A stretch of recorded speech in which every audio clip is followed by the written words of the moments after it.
The Scarlet Letter. By Nathaniel Hawthorne. Chapter 13. Another view of Hester. In her late singular interview with Mr. Dimmesdale, Hester Prynne was shocked at the condition to which she found the clergyman reduced. His nerves seemed absolutely destroyed.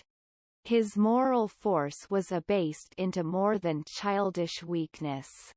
It grovelled helpless on the ground, even while his intellectual faculties retained their pristine strength, or had perhaps acquired a morbid energy, which disease only could have given them.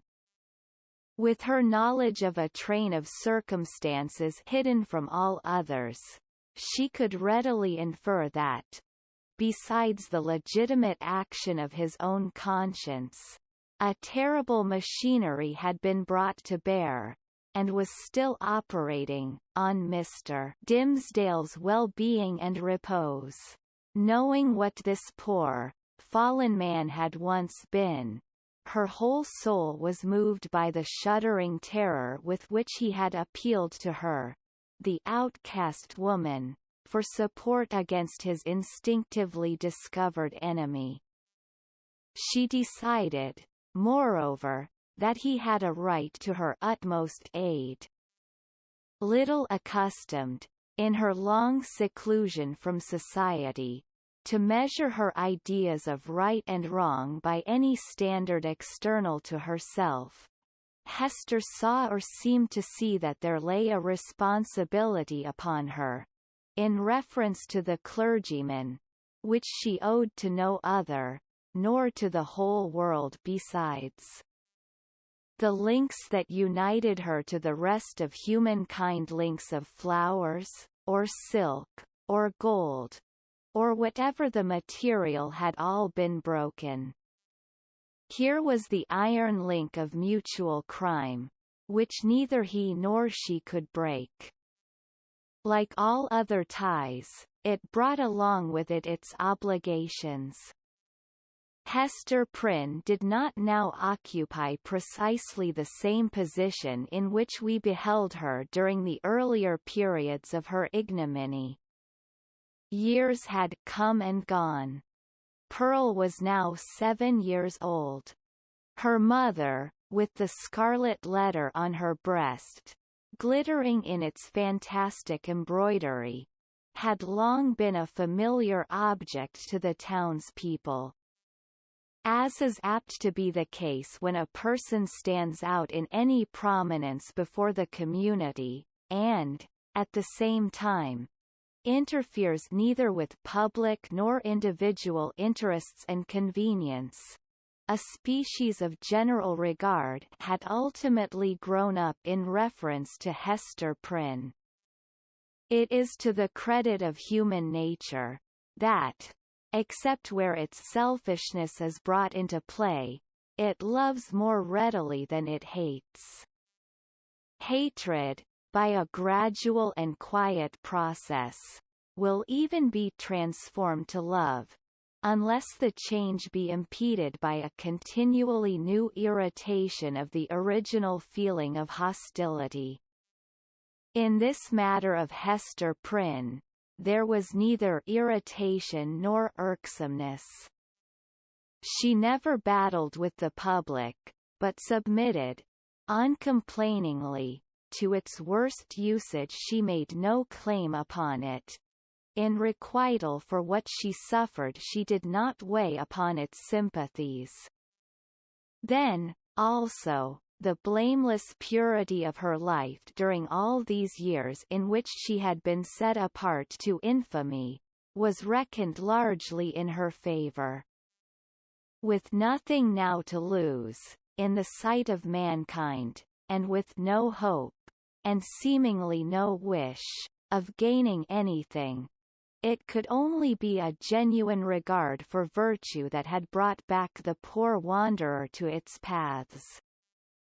It was perceived, too, that while Hester never put forward even the humblest title to share in the world's privileges, further than to breathe the common air, and earn daily bread for little Pearl and herself by the faithful labor of her hands, she was quick to acknowledge her sisterhood with the race of man, whenever benefits were to be conferred. None so ready as she to give of her little substance to every demand of poverty, even though the bitter-hearted pauper threw back a jibe in requital of the food brought regularly to his door, or the garments wrought for him by the fingers that could have embroidered a monarch's robe. None so self-devoted as Hester, when pestilence stalked through the town. In all seasons of calamity, indeed, whether general or of individuals, the outcast of society at once found her place. She came, not as a guest, but as a rightful inmate, into the household that was darkened by trouble, as if its gloomy twilight were a medium in which she was entitled to hold intercourse with her fellow creatures.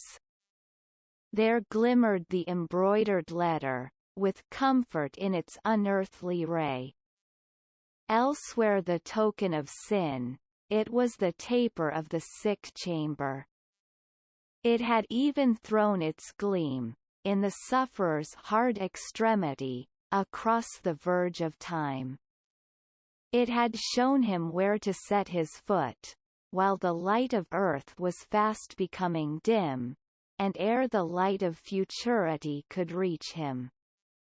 In such emergencies, Hester's nature showed itself warm and rich, a wellspring of human tenderness, unfailing to every real demand, and inexhaustible by the largest. Her breast, with its badge of shame, was but the softer pillow for the head that needed one. She was self-ordained a sister of mercy, or, we may rather say, the world's heavy hand had so ordained her, when neither the world nor she looked forward to this result. The letter was the symbol of her calling. Such helpfulness was found in her, so much power to do, and power to sympathize, that many people refused to interpret the scarlet A by its original signification. They said that it meant able, so strong was Hester Prynne, with a woman's strength. It was only the darkened house that could contain her. When sunshine came again, she was not there. Her shadow had faded across the threshold. The helpful inmate had departed, without one backward glance to gather up the meed of gratitude, if any were in the hearts of those whom she had served so zealously. Meeting them in the street, she never raised her head to receive their greeting. If they were resolute to accost her, she laid her finger on the scarlet letter, and passed on.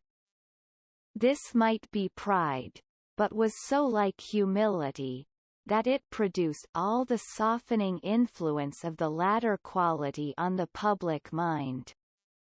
The public is despotic in its temper. It is capable of denying common justice, when too strenuously demanded as a right, but quite as frequently it awards more than justice, when the appeal is made, as despots love to have it made, entirely to its generosity.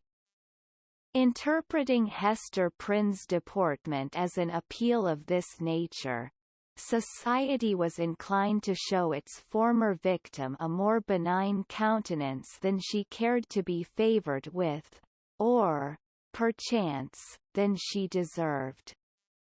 The rulers, and the wise and learned men of the community, were longer in acknowledging the influence of Hester's good qualities than the people. The prejudices which they shared in common with the latter were fortified in themselves by an iron framework of reasoning, that made it a far tougher labor to expel them.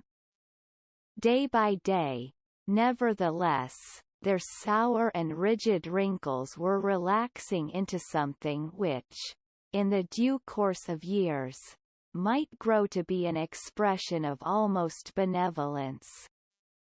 Thus it was with the men of rank, on whom their eminent position imposed the guardianship of the public morals. Individuals in private life, meanwhile, had quite forgiven Hester Prynne for her frailty, nay, more, they had begun to look upon the Scarlet Letter as the token, not of that one sin, for which she had borne so long and dreary a penance, but of her many good deeds since. "Do you see that woman with the embroidered badge?" they would say to strangers. "It is our Hester, the town's own Hester, who is so kind to the poor, so helpful to the sick, so comfortable to the afflicted." Then, it is true, the propensity of human nature to tell the very worst of itself, when embodied in the person of another, would constrain them to whisper the black scandal of bygone years. It was none the less a fact, however, that, in the eyes of the very men who spoke thus, the Scarlet Letter had the effect of the cross on a nun's bosom. It imparted to the wearer a kind of sacredness, which enabled her to walk securely amid all peril. Had she fallen among thieves, it would have kept her safe. It was reported, and believed by many, that an Indian had drawn his arrow against the badge, and that the missile struck it, but fell harmless to the ground.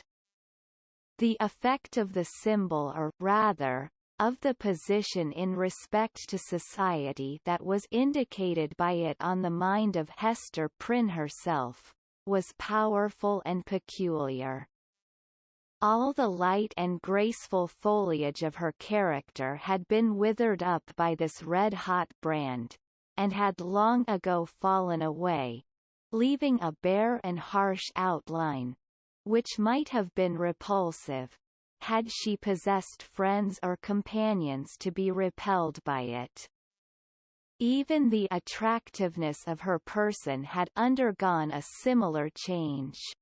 It might be partly owing to the studied austerity of her dress, and partly to the lack of demonstration in her manners. It was a sad transformation, too, that her rich and luxuriant hair had either been cut off, or was so completely hidden by a cap, that not a shining lock of it ever once gushed into the sunshine. It was due in part to all these causes, but still more to something else, that there seemed to be no longer anything in Hester's face for love to dwell upon, nothing in Hester's form, though majestic and statue-like, that passion would ever dream of clasping in its embrace, nothing in Hester's bosom, to make it ever again the pillow of affection. Some attribute had departed from her, the permanence of which had been essential to keep her a woman. Such is frequently the fate, and such the stern development, of the feminine character and person, when the woman has encountered, and lived through, an experience of peculiar severity. If she be all tenderness, she will die. If she survive, the tenderness will either be crushed out of her, or and the outward semblance is the same crushed so deeply into her heart that it can never show itself more. The latter is perhaps the truest theory. She who has once been woman, and ceased to be so, might at any moment become a woman again if there were only the magic touch to effect the transfiguration. We shall see whether Hester Prynne were ever afterwards so touched, and so transfigured. Much of the marble coldness of Hester's impression was to be attributed to the circumstance that her life had turned, in a great measure, from passion and feeling, to thought.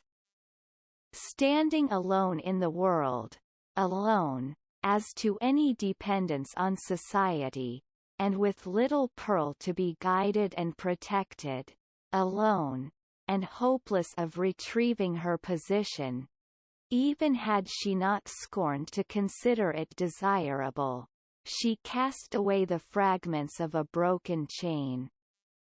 The world's law was no law for her mind. It was an age in which the human intellect, newly emancipated, had taken a more active and a wider range than for many centuries before. Men of the sword had overthrown nobles and kings. Men bolder than these had overthrown and rearranged not actually, but within the sphere of theory, which was their most real abode, the whole system of ancient prejudice, wherewith was linked much of ancient principle. Hester Prynne imbibed this spirit. She assumed a freedom of speculation, then common enough on the other side of the Atlantic, but which our forefathers, had they known it, would have held to be a deadlier crime than that stigmatized by the Scarlet Letter. In her lonesome cottage, by the seashore, thoughts visited her, such as dared to enter no other dwelling in New England, shadowy guests, that would have been as perilous as demons to their entertainer, could they have been seen so much as knocking at her door. It is remarkable that persons who speculate the most boldly often conform with the most perfect quietude to the external regulations of society. The thought suffices them, without investing itself in the flesh and blood of action. So it seemed to be with Hester. Yet, had little Pearl never come to her from the spiritual world, it might have been far otherwise. Then, she might have come down to us in history, hand in hand with Anne Hutchinson, as the foundress of a religious sect. She might, in one of her phases, have been a prophetess. She might, and not improbably would, have suffered death from the stern tribunals of the period, for attempting to undermine the foundations of the Puritan establishment. But, in the education of her child, the mother's enthusiasm of thought had something to wreak itself upon. Providence, in the person of this little girl, had assigned to Hester's charge the germ and blossom of womanhood, to be cherished and developed amid a host of difficulties. Everything was against her. The world was hostile. The child's own nature had something wrong in it, which continually betokened that she had been born amiss. The effluence of her mother's lawless passion, and often impelled Hester to ask, in bitterness of heart, whether it were for ill or good that the poor little creature had been born at all. Indeed, the same dark question often rose into her mind, with reference to the whole race of womanhood. Was existence worth accepting, even to the happiest among them? As concerned her own individual existence, she had long ago decided in the negative, and dismissed the point as settled. A tendency to speculation, though it may keep woman quiet, as it does man, yet makes her sad. She discerns, it may be, such a hopeless task before her. As a first step, the whole system of society is to be torn down, and built up anew. Then, the very nature of the opposite sex, or its long hereditary habit, which has become like nature, is to be essentially modified, before woman can be allowed to assume what seems a fair and suitable position. Finally, all other difficulties being obviated, woman cannot take advantage of these preliminary reforms, until she herself shall have undergone a still mightier change in which, perhaps, the ethereal essence, wherein she has her truest life, will be found to have evaporated. A woman never overcomes these problems by any exercise of thought. They are not to be solved, or only in one way. If her heart chance to come uppermost, they vanish. Thus, Hester Prynne, whose heart had lost its regular and healthy throb, wandered without a clue in the dark labyrinth of mind now turned aside by an insurmountable precipice now starting back from a deep chasm. There was wild and ghastly scenery all around her, and a home and comfort nowhere. At times, a fearful doubt strove to possess her soul, whether it were not better to send Pearl at once to heaven, and go herself to such futurity as eternal justice should provide. The Scarlet Letter had not done its office. Now, however, her interview with the Reverend Mr. Dimmesdale, on the night of his vigil, had given her a new theme of reflection, and held up to her an object that appeared worthy of any exertion and sacrifice for its attainment. She had witnessed the intense misery beneath which the minister struggled, or, to speak more accurately, had ceased to struggle. She saw that he stood on the verge of lunacy, if he had not already stepped across it. It was impossible to doubt that, whatever painful efficacy there might be in the secret sting of remorse, a deadlier venom had been infused into it by the hand that proffered relief. A secret enemy had been continually by his side, under the semblance of a friend and helper, and had availed himself of the opportunities thus afforded for tampering with the delicate springs of Mr. Dimmesdale's nature.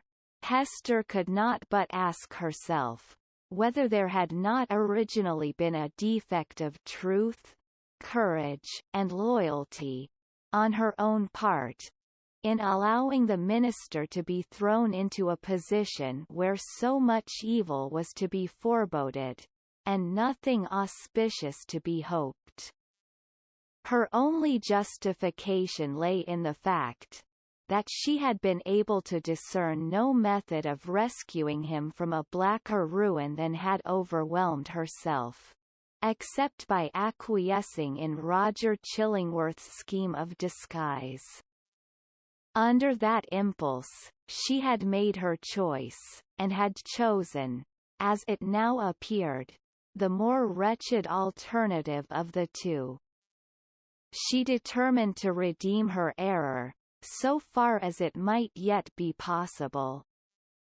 Strengthened by years of hard and solemn trial, she felt herself no longer so inadequate to cope with Roger Chillingworth as on that night, abased by sin, and half maddened by the ignominy that was still new, when they had talked together in the prison chamber. She had climbed her way, since then, to a higher point. The old man, on the other hand, had brought himself nearer to her level, or perhaps below it, by the revenge which he had stooped for.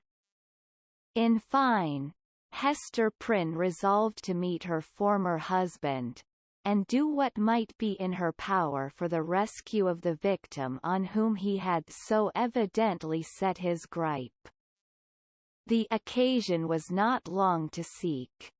One afternoon, walking with Pearl in a retired part of the peninsula, she beheld the old physician, with a basket on one arm, and a staff in the other hand, stooping along the ground, in quest of roots and herbs to concoct his medicines withal. Chapter 14. Hester and the Physician.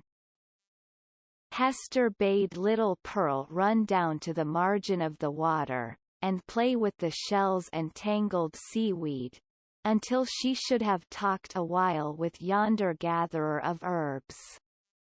So the child flew away like a bird, and, making bare her small white feet, went pattering along the moist margin of the sea. Here and there she came to a full stop, and peeped curiously into a pool, left by the retiring tide as a mirror for Pearl to see her face in. Forth peeped at her, out of the pool, with dark, glistening curls around her head, and an elf smile in her eyes, the image of a little maid, whom Pearl, having no other playmate, invited to take her hand, and run a race with her. But the visionary little maid, on her part, beckoned likewise, as if to say, "This is a better place. Come thou into the pool." And Pearl, stepping in, mid-leg deep, beheld her own white feet at the bottom while, out of a still lower depth, came the gleam of a kind of fragmentary smile, floating to and fro in the agitated water. Meanwhile, her mother had accosted the physician. "I would speak a word with you," said she, "a word that concerns us much." "Aha! And is it Mistress Hester that has a word for old Roger Chillingworth?" answered he, raising himself from his stooping posture. "With all my heart. Why, mistress, I hear good tidings of you on all hands. No longer ago than yester eve, a magistrate, a wise and godly man, was discoursing of your affairs, Mistress Hester, and whispered me that there had been question concerning you in the council. It was debated whether or no, with safety to the common weal, yonder scarlet letter might be taken off your bosom. On my life, Hester, I made my entreaty to the worshipful magistrate that it might be done forthwith.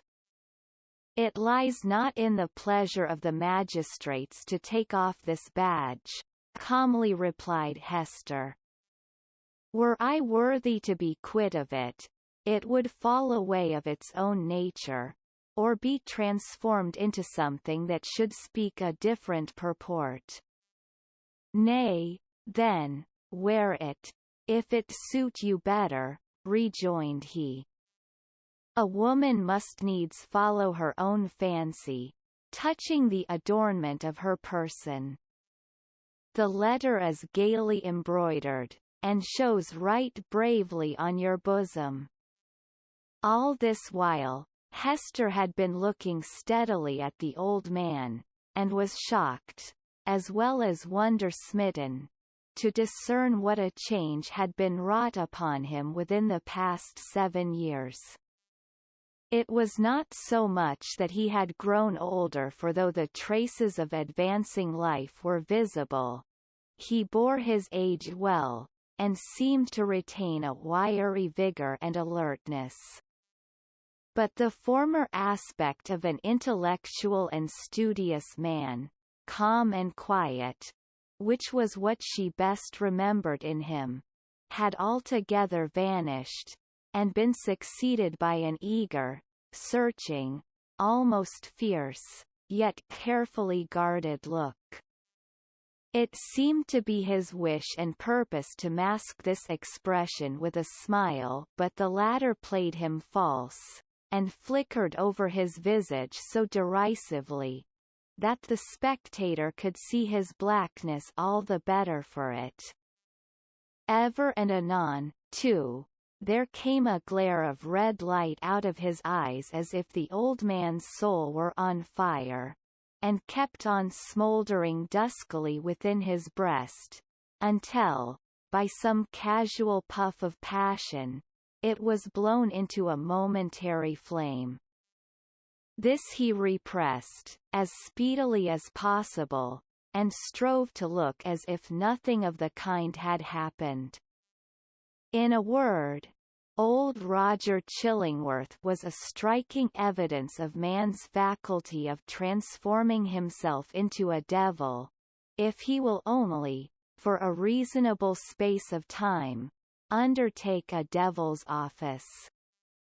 This unhappy person had effected such a transformation, by devoting himself, for 7 years, to the constant analysis of a heart full of torture, and deriving his enjoyment thence, and adding fuel to those fiery tortures which he analyzed and gloated over.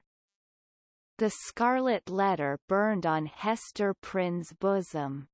Here was another ruin, the responsibility of which came partly home to her.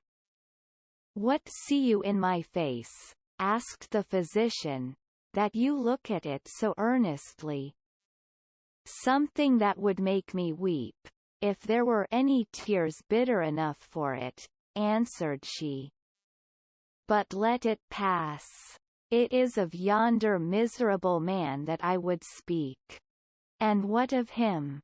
cried Roger Chillingworth, eagerly, as if he loved the topic, and were glad of an opportunity to discuss it with the only person of whom he could make a confidant. "Not to hide the truth, Mistress Hester, my thoughts happen just now to be busy with the gentleman.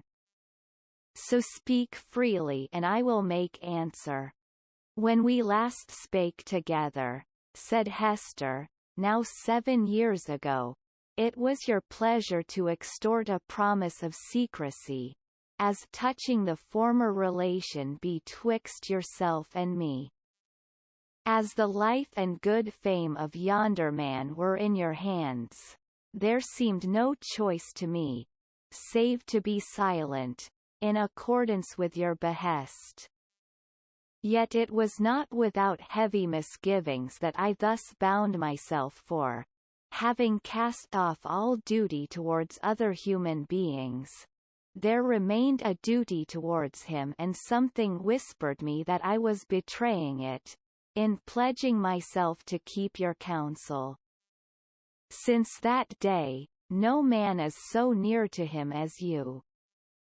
You tread behind his every footstep. You are beside him, sleeping and waking. You search his thoughts. You burrow and rankle in his heart. Your clutch is on his life, and you cause him to die daily a living death, and still he knows you not. In permitting this, I have surely acted a false part by the only man to whom the power was left me to be true." "What choice had you?" asked Roger Chillingworth. "My finger, pointed at this man, would have hurled him from his pulpit into a dungeon, thence, peradventure, to the gallows." "It had been better so," said Hester Prynne. "What evil have I done the man?" asked Roger Chillingworth again.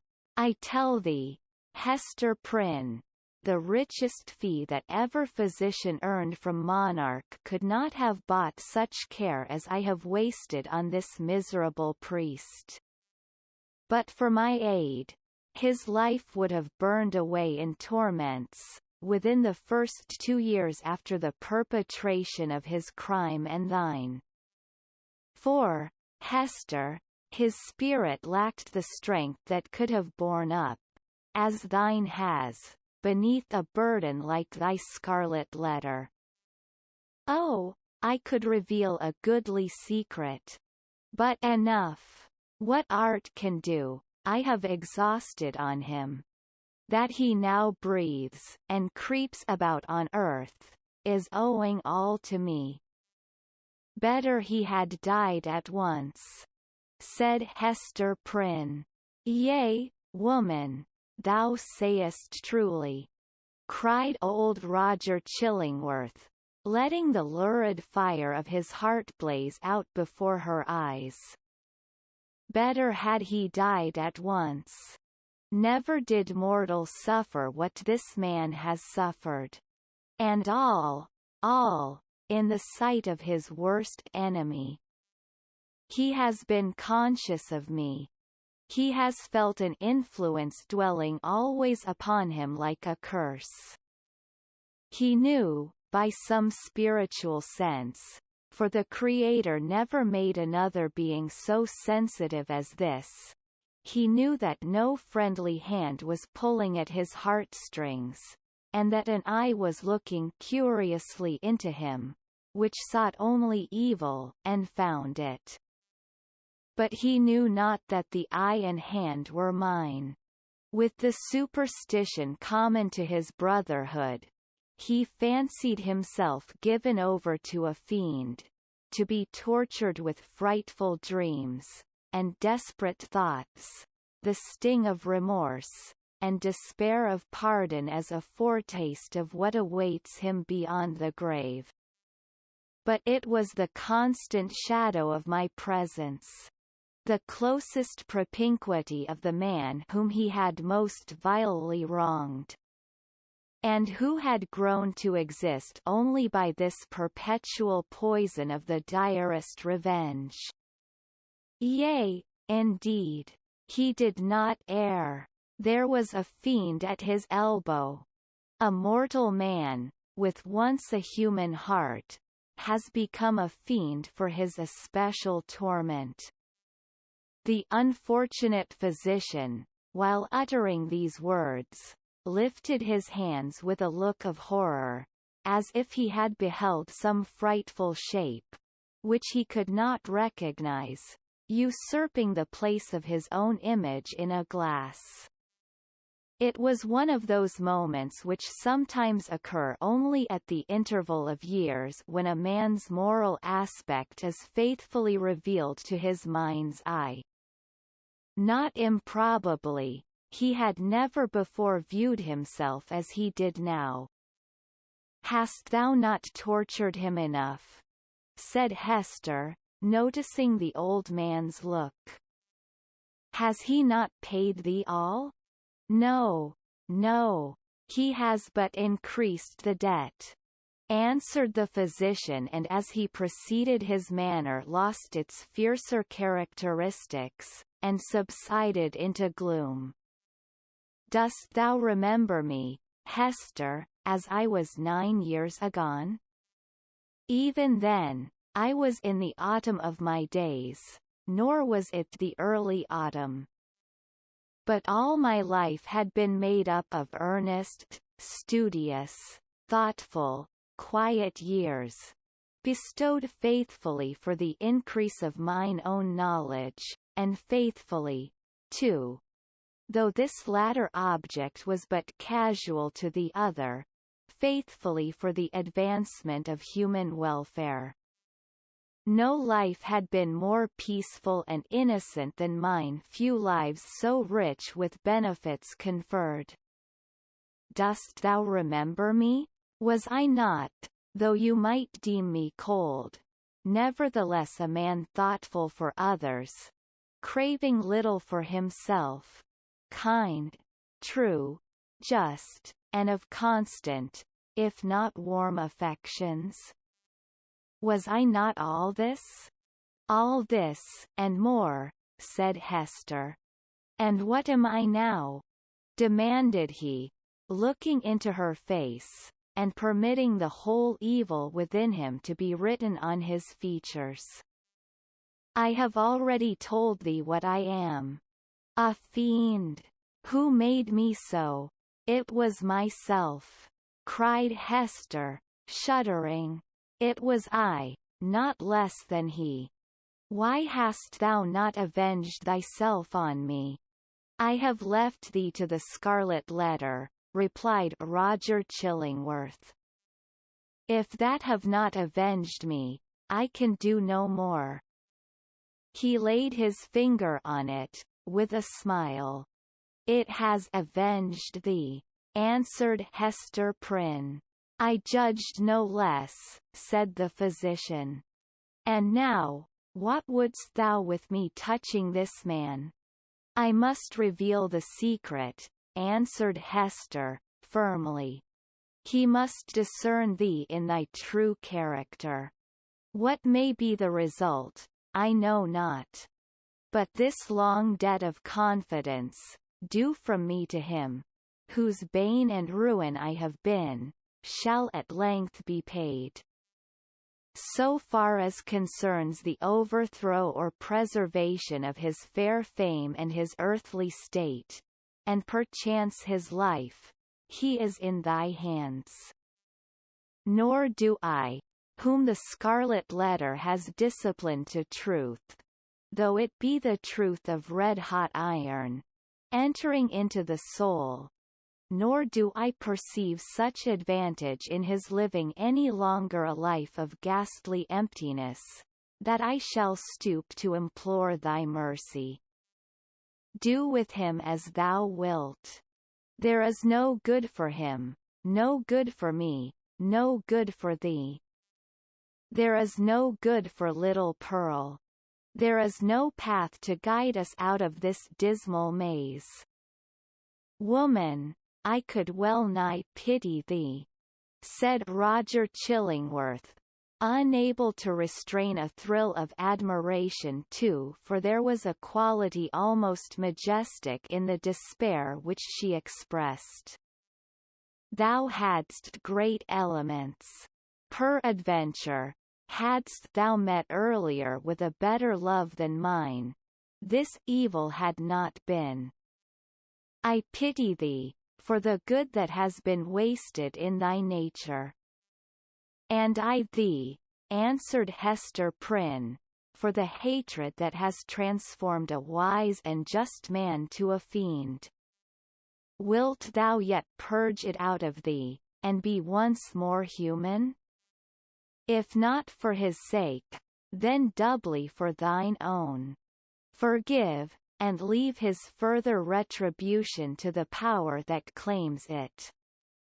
I said, but now, that there could be no good event for him, or thee, or me, who are here wandering together in this gloomy maze of evil, and stumbling, at every step, over the guilt wherewith we have strewn our path.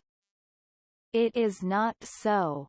There might be good for thee, and thee alone, since thou hast been deeply wronged, and hast it at thy will to pardon. Wilt thou give up that only privilege? Wilt thou reject that priceless benefit? Peace, Hester, peace, replied the old man, with gloomy sternness.